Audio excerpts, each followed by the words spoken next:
Hey everybody, this is Captain Richie Lott, and today I'm going to discuss with you guys, especially you guys that don't know, fishermen and fisherwomen, the effects of, let's do inshore fishing, the effects of inshore fishing, say trout and red fishing, and the barometer.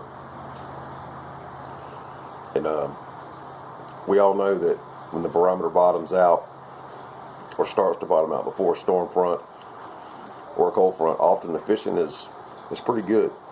But you'll notice, if you watch close, when that barometer hits that bottom, it's over. And once it does that, they're full, they're done, and they know the barometer is about to skyrocket. And an unsteady barometer is a tough barometer to fish, but it usually steadies out on the bottom, then it shoots up after the front, in which those times the fishing usually is not that good at all. And so until that barometer shoots up, it'll pass over 30 if it's a cold front. It'll be up there 30, 20, excuse me, 30, 20, 30, 30, 30. It depends on where you live. But the further north, the higher pressures you get. So we're in the southeast. We're in northeast Florida, coastal Georgia area. It's where we trout fish. And but this will apply to any of you guys that fish for speckled trout anywhere. And there's other videos on this. This is not a, I'm not going to say it's not worthy content, because it is, because every area is a little different. And but what thing will remain the same pretty much throughout fishing is fishing the correct barometer. And you want to try to do that when you can. Now some people can't just say, oh, the barometer's right, I'm going fishing. Some people can't do that. I get that. Some people got days that they're off, and that's the days they can go. When you're off work, you can go, and that's it. That's the times you're able to go, and you have to go. When you have to go, you got to go fish, and I get that completely. But what you'll notice is, I don't know what it is, but the weekends, it seems to be the worst conditions always, especially in the fall, when the speckled trout kind of turn on the East Coast, and everywhere for that matter. In September, October, November, the cold fronts start coming, so it's more likely that there could be a super high barometer, or a shooting up barometer, or a super fast falling and bottoming out barometer. Seems to always happen on the weekends. But aside from that, the numbers, a bracket of numbers that you're looking for, and we won't do this in millibars right now. We'll just do this at a number you're more familiar with, that you see on Weather Channel, in apps, things of that nature. And it's more about inches of mercury, which is that 29 point whatever it may be, and that 30 point whatever it may be. The good time to fish, the best times to fish, and it applies to other fisheries besides trout fishing. You know, make no mistake. But it's fish with bigger bladders that are more affected by these pressure drops and rises. Okay, offshore pelagic fish, they're affected, but only slightly. I mean, you can take sailfish for example. They bite in the northeaster like crazy when that pressure is on the rise. They'll bite, and throughout a super high pressure, they'll continue to bite. With a northeast wind at 15, 20 knots, sailfish will bite. And the reason that is because those fish have a smaller air bladder, and they're not as susceptible to those inches of mercury, which are changes in atmospheric pressure. They're not as susceptible to feeling that, so they'll still be up top in the upper part of the water column, even in a super high pressure or super low pressure. They're just not as affected. Fish with bigger, like that's pelagics. Again, fish with bigger bladders, reds, trout has a mid-sized bladder, speckled trout, sea bass, tarpon, things of that nature. A lot of fish that are inshore are super affected, and bottom fish offshore, snapper, grouper, all huge bladder fish. Just picture the fish and think about it, and you can almost visualize how their bellies look and the size that the fish get, how they might be affected by, you know, such a barometer change and what it would do. And basically, you hear the fish feel full when the pressure's, you know, shooting up really high, or it's bottomed out really low, and that's kind of what it is. So fish with bigger bladders, the bottom line is, the fish with bigger bladders are looking to get into a comfort zone more than they are anything else, i.e. feeding. They may not eat like they're supposed to, or like you'd like them to, or like we'd all like them to. When it's a super high barometer, a climbing fast barometer, or a bottomed out barometer. So that's kind of the take on it, and the science behind it. So the fish with the larger bladder is affected. So inshore, that's a lot of stuff. That's almost 90% of what's inshore's got a fairly large bladder that you'd want to be targeting, most of the time, or near shore even. So aside from pelagics, you got to watch it. So right before front, it's a given. Again, the fish are going to feed like crazy, because guess what? They know that high pressure is coming.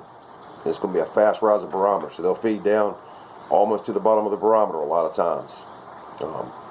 When you see a thunderstorm coming in the distance, and even at the start of that thunderstorm, when that rain starts, the fish are going crazy usually. But when they stop, it's done, because they're going to feed, and then they're full for a while. And what they're waiting on is, they know the pressure is about to rise, and when it does, it's going to go straight up pretty quickly normally. And that's usually a southerly wind that brings that falling barometer bite before a storm, usually. And but when a cold front goes by, that barometer will shoot up. After the front has moved through, temperatures usually drop, not always a lot, sometimes a whole bunch. The further the temperature drops, the more wind you're going to get behind it, and the higher the barometer is going to go, and faster. And it brings with it north and northeast winds, sometimes northwest winds that howl 30, 40 knots or more. So then what are we looking for? We're looking for when that steadies back out, because the fish have eaten before that front. They're going to be starving in a day or two, and they're not going to go long without eating. So once that barometer stabilizes between 30.01 and 30.30, 30.30 would be kind of high for here, but not for up north. They get high barometer pressures a lot. But in the southeast right now, and a front just did go through, actually. It's freezing outside. It's about 40 degrees. It's the best weather we've had of the year as far as cool weather goes. It's about 40 this morning. So the high is going to be about 65. And the barometer is 30.22 right now. And that's fishable, because there was a northeaster yesterday. The front had actually pushed through the night before. So had a little rain with it, bottomed out.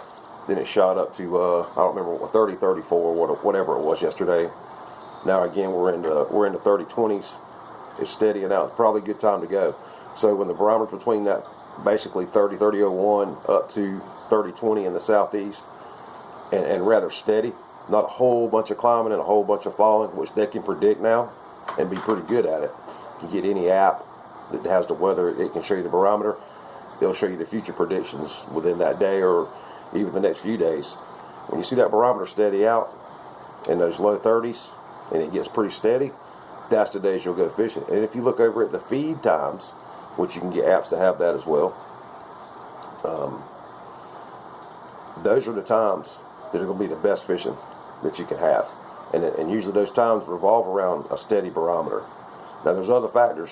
When you put the moon into it, you get a whole new set of circumstances that you have to match up. And we'll discuss the moon in another video. But first of all, it's the pressure. And this is this is for everybody, but guys that kind of go fishing at the drop of a hat, you're looking for a couple things, and that barometer is the top one. Because I won't say you won't catch anything on a dead falling barometer or a super high climbing barometer, because you can. It's just not as common. And what those fish will do again is they'll lay down deep. That's what they'll go to the bottom.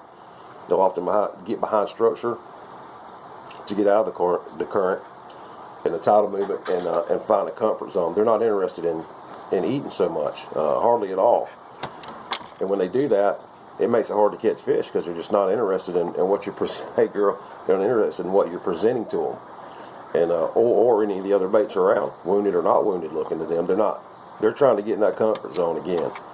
And that would be a bottomed out barometer, or a shooting up barometer, or a way high barometer.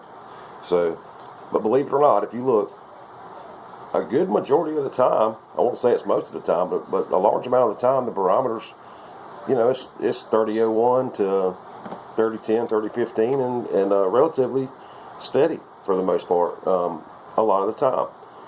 And when the cold fronts start coming in the winter, it gets crazy. It goes up and down, up and down, up and down. You have to kind of pick your days there and kind of watch for the moon, especially the new moon. It can really mess your day up.